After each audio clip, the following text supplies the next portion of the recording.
What's up, everybody? Welcome to Tactical Wednesday, the day where we test some of the best tactics for Football Manager 2021. Today we have a recreation of the tactic Antonio Conte played with at Juventus. So, what can we expect from this tactic? Well, I expect high wingbacks, scoring midfielders, and well, lots of goals. Let's get on into it.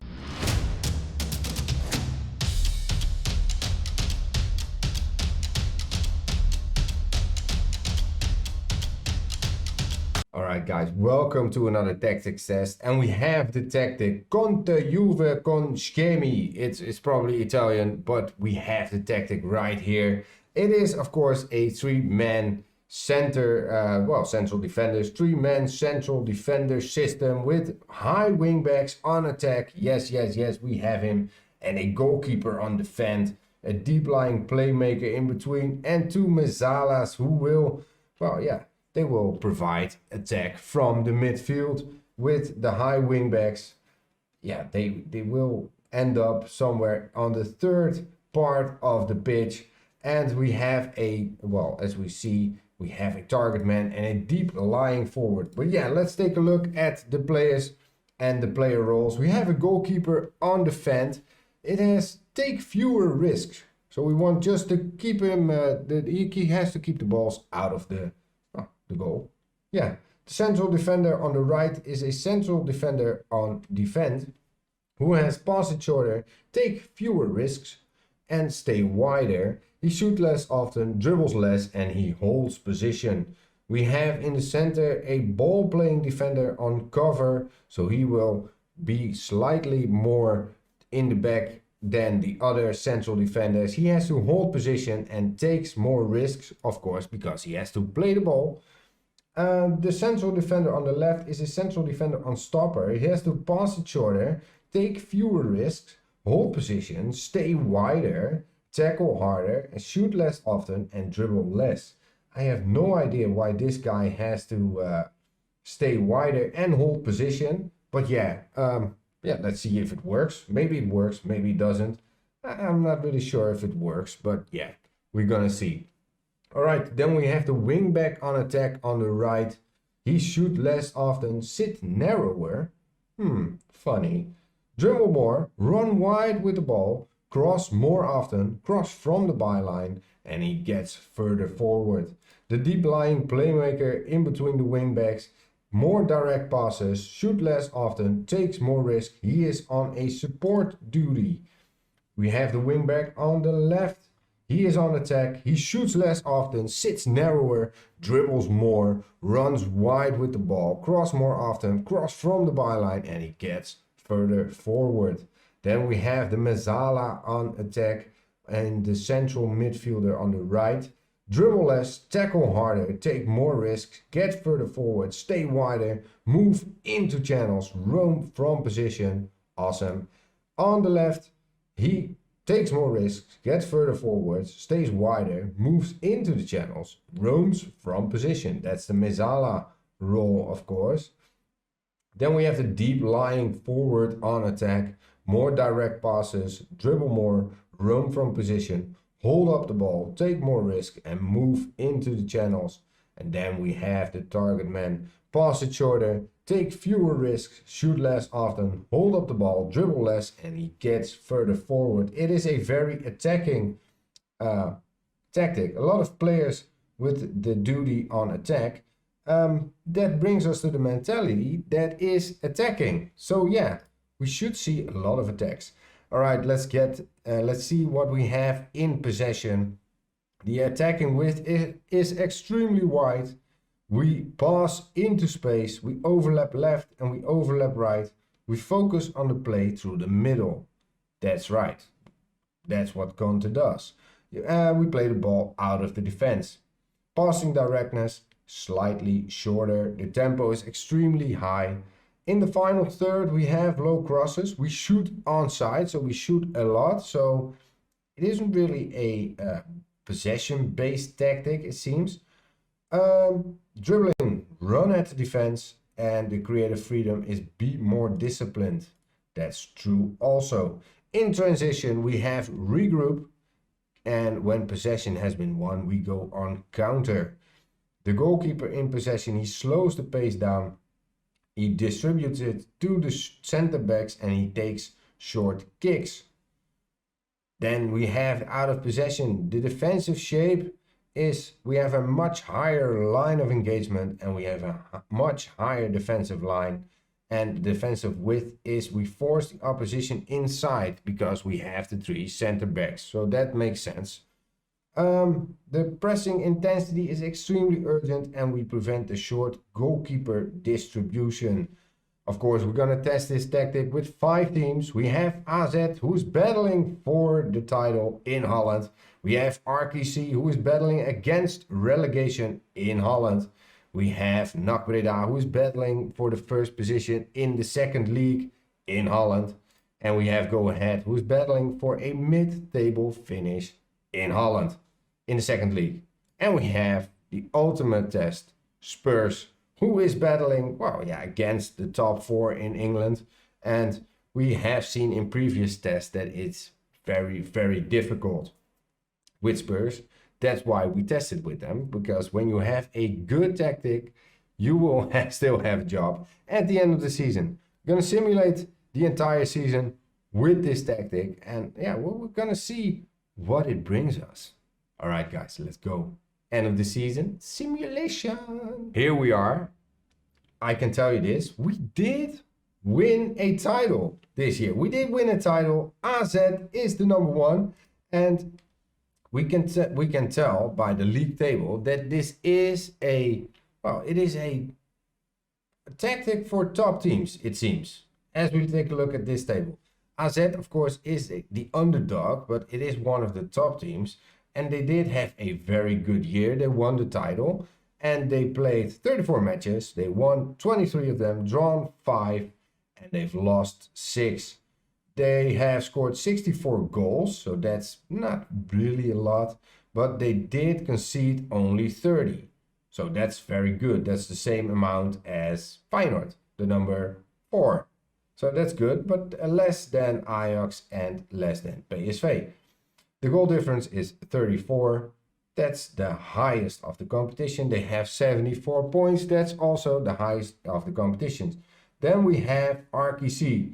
They were battling against relegation. They did not win that battle. They lost 34 matches played, 7 won, 10 draws, 17 losses, 34 goals scored, 50 goals conceded. That's a lot. Minus 15 goal difference, 31 points gathered, and that's, well, 2 less than the number 15, 1 less, no, yeah, 15, yeah, that's 2 less than the number 15, who is the safe place in the league. But yeah, let's take a look at the stats, the team overview. The most goals were scored by PSV, and the number 3 is AZ with 64. The most shots, number 4 AZ with 483 shots.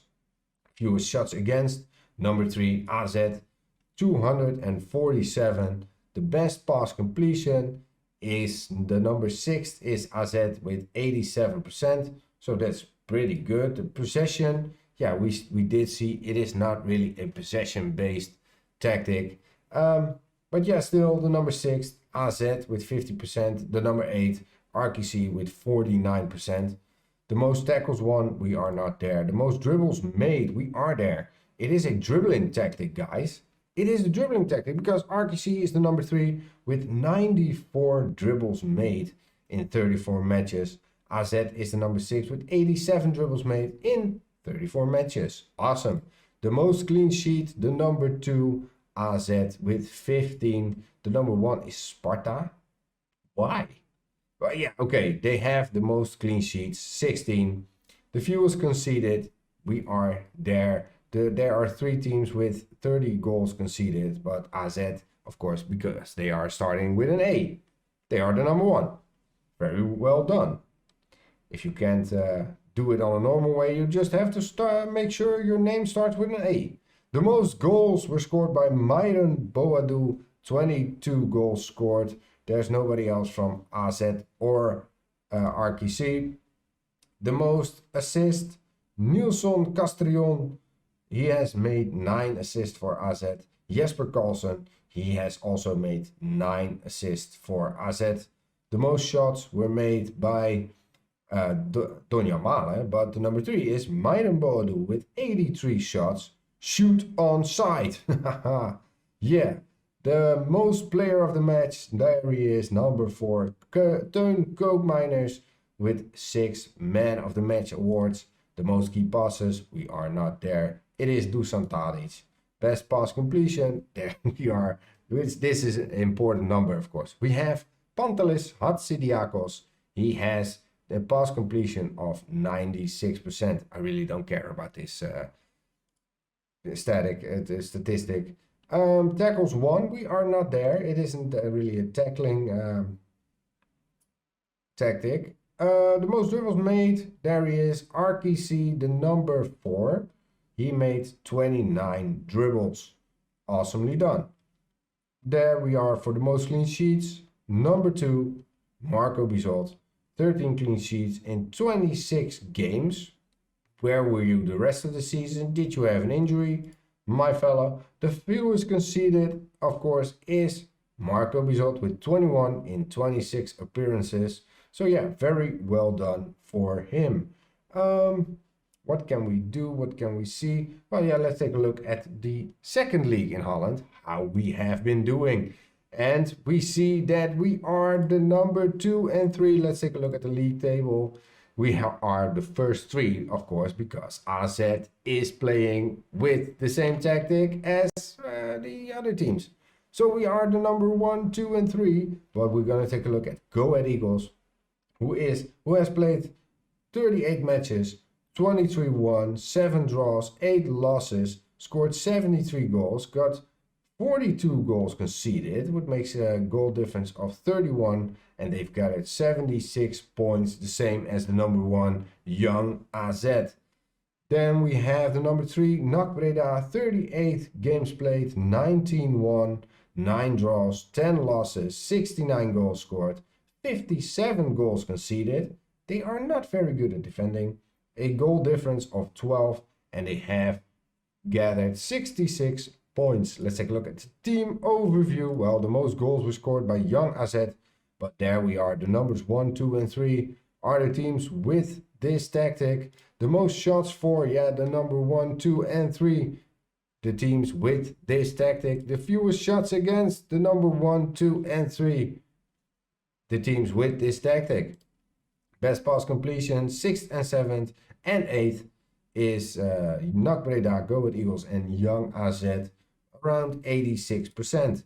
Most possession, number 5, 𝐦𝐤𝐤𝐤, 53%. Number 6, NAC Breda, 53%. So when in the lower league, it is a possession-based tactic. Funny. All right, there we have the tackles. 𝐦𝐤𝐤𝐤, the number 7, with 691 tackles made. The most dribbles are made by 𝐦𝐤𝐤𝐤, Young AZ, and NAC Breda. The numbers 1, 2, and 3, around 95. 𝐦𝐤𝐤𝐤 even got beyond 100. All right, the clean sheets, Young AZ with 15, 𝐦𝐤𝐤𝐤 with 14. NAC Breda, they can defend, so they are not here. The fewest conceded is Young AZ with 39 goals conceded in 38 matches. That's very good. Very nicely done. The number 3 is 𝐦𝐤𝐤𝐤 with 42 goals conceded in 38 matches. Very nicely done. They are both, of course, well, yeah, both 𝐦𝐤𝐤𝐤 and NAC Breda are both promoted. So we have a relegation in the first league, but we have 2 promotions in it. It all balances out, really. All right, the most goals scored by Nick Venema from NAC Breda. Sam Hendricks is there for 𝐦𝐤𝐤𝐤. 𝐦𝐤𝐤𝐤 and NAC Breda are both really doing well. Jacob Moulenga from Go Ahead. Young AZ has a player, Richanel Margaret. Sidney van Hooijdonk, well, around from 17 to 19 goals. Awesomely done. That's not what I want. The most assists were Young AZ, Richard Sadlasek. He made 11 assists. Sidney van Hooijdonk, he made also 11 assists. Very nicely done. Most key passes were made by Richard Sadlasek. He made 150 key passes. Number 3 is Tom Haaien from NAC Breda with 124. Vivos Botos, he made 97 key passes. Awesomely done. The best pass completion, we don't really care about this statistic. The most tackles won, we have player Iman Griffith from 𝐥𝐤𝐬𝐷. We have the Vivos Botos from Go Ahead with 100 tackles won. Most dribbles made, we are here by Iman Griffith from 𝐥𝐤𝐬𝐷, but that's it really. And most clean sheets, 𝐥𝐢𝐤𝐞 in 37 games, he had 13 clean sheets. That's pretty good. All right, the fewest conceded, there he is, 𝐦𝐨𝐫𝐞 from 𝐥𝐤𝐬𝐷 and 𝐥𝐢𝐤𝐞 from Go Ahead Eagles. All right, and now it is time. It is time to take a look at the true test. How did we do with Spurs? Not so well. We are sacked. Damn it, we are sacked. How long did we manage to stay the manager of Spurs? Well, we did do very well. They are only duration at the team 4 days.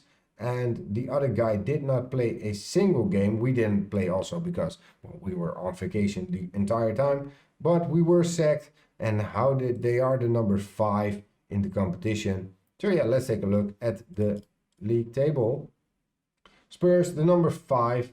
They have played 38 matches, won 21 of them, drawn 8, lost 9. They scored 74 goals. That's pretty good. That's pretty good. That's more than Manchester City and Chelsea. They conceded 45. That's also more than Manchester City and Chelsea. But yeah, who cares? Goal difference of 29 and they've gathered 71 points. 7 shy of Champions League spots. All right, let's take a look at the team overview. The most points per game, of course, went to Man United, the champion. But there we are. The most goals, 74. The number 3, Spurs. Most shots for, the number 5, Spurs with 513. The fewest shots against, number 6, 307, Spurs. Best pass completion, we are there with 86%, the number 8. Awesomely done. The most possession, we are not there. Most tackles won, we are not there. Most dribbles made, we are not there. The most clean sheets, we are there, 7th.